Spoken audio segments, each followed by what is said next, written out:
Another public speaker, William?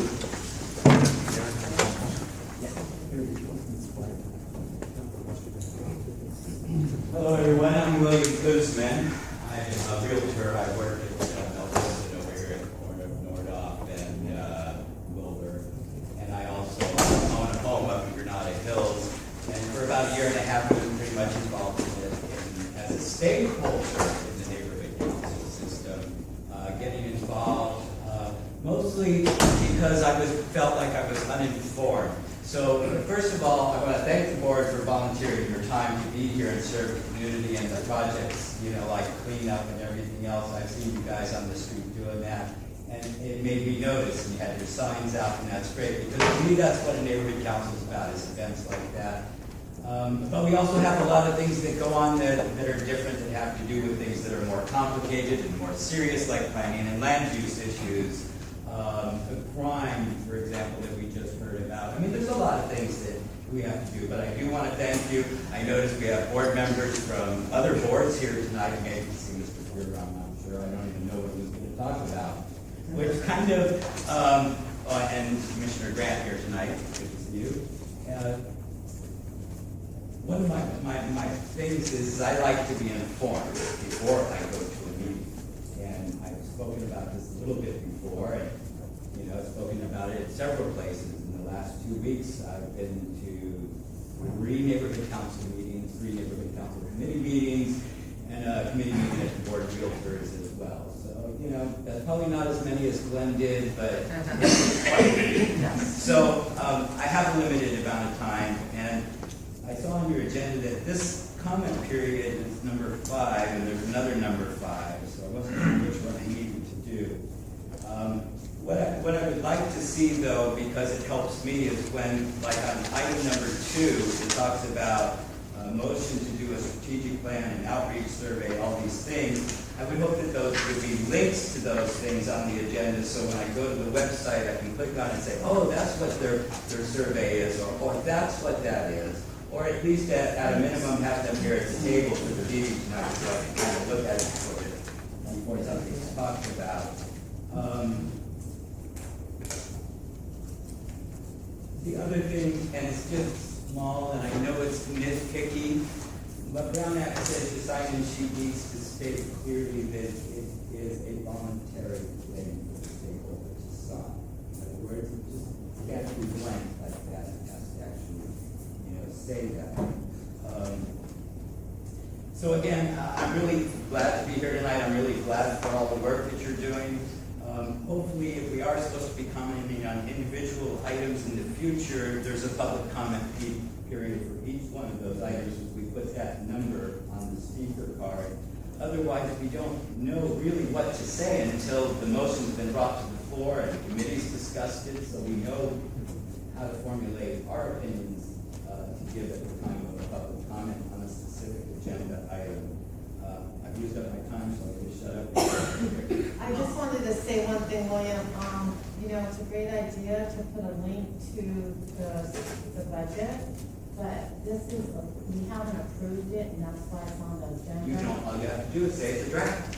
And once we approve it, then we could put it on the agenda. Again, see, this is the problem. Too many councils wait till they approve the document before they put it up. There's no reason why when the board gets it, it can't be put up as a draft, so that the stakeholders have time to do it. I still haven't had the chance to read the minutes that you're going to approve soon. Because they have So again, for me, it's just being able to have this stuff up there, even if it just says draft. You don't put yourself at risk by putting a draft up there. So we have 2 weeks as well to kind of look over to see if everything was good and helpful. And again, this is really, an encouragement rather than an admonition. Okay, the councils are starting to get there slowly. We have new rules from the Brown Act with roll call. I noticed you don't have any committee motions, but if you have a committee motions, hopefully there's minutes or some posting of the roll call vote of the committee, so that that part of the new law is also being met.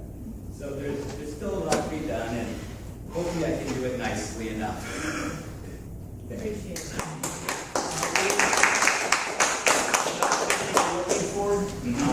We've been working on this since May, and back to our main meeting minutes, you'll see that portions of the budget have been approved.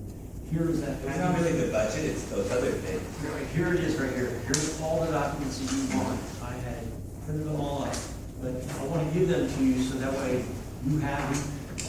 And anybody else that wants a copy of these, we have extra copies, and I'll be more than willing to give them to you. Thank you. But I'll take that, I'll take it. it has everything that you asked for. Super. And thank you for the acknowledgement that we're trying to step it up. Oh, yeah, I got the cancellation on Mr. Fuhrer not being here, so you know I didn't show up to see him. All right, do we have any other public, any individuals that want to speak under the public comment section? So do they have to be on, specifically on your agenda? It's kind of confusing. It's okay, go ahead.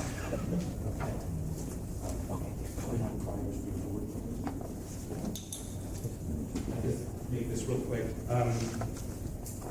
So, you know, the Valley Alliance Neighborhood Councils, 34 neighborhood councils in the Valley, meets the second Thursday of every month.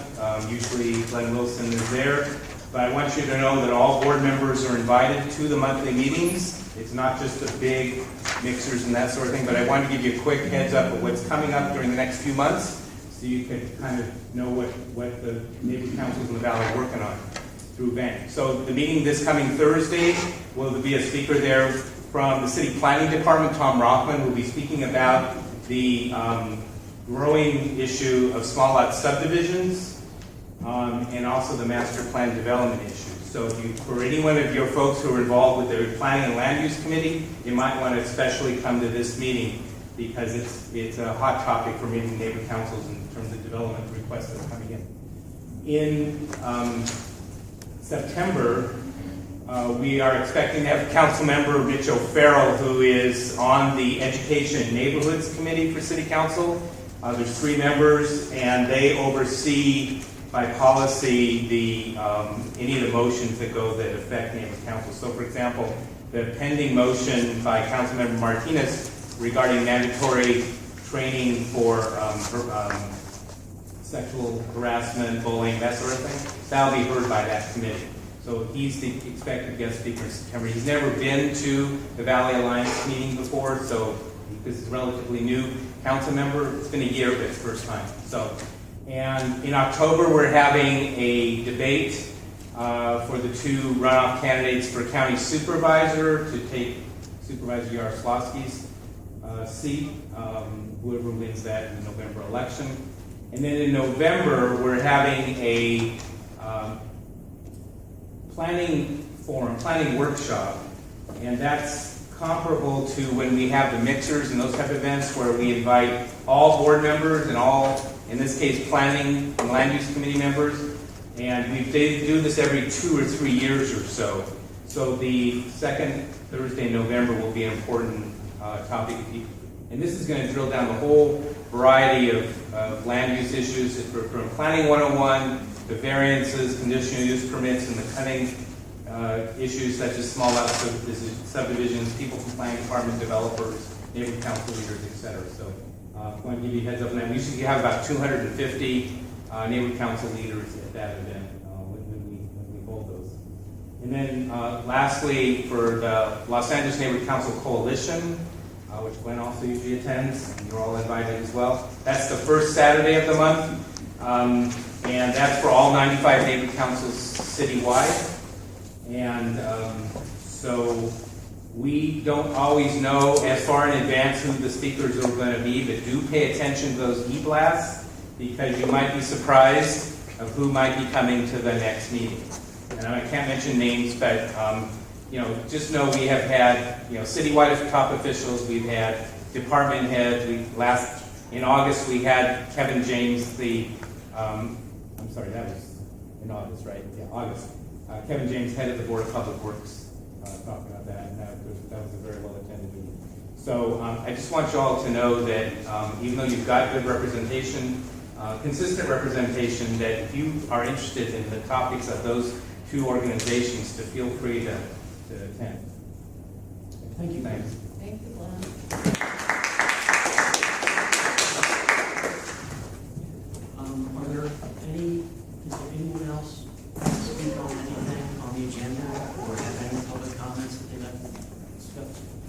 Just one more, Tom, because I got to go. This is about your survey, and item number 4 talks about engaging stakeholders, businesses, homeowners, and renters, students, and shoppers. And I noticed there was a comment about just getting a renter on the board. Just a suggestion, let's look at a representative for landlords. If you're going to have renters, then you need to have landlords. There's somebody different than just a homeowner or a property owner. So something you might want to refer to your bylaws committee. Okay, thank you. If there are no other public speakers or any other issues, we're going to go into comments by the president. And what I'd like to say is this board should thank David, I want to thank Pamela Boland, Pamela Gentry, Peter, Glenn, for participating in National Night Out. It was a huge success.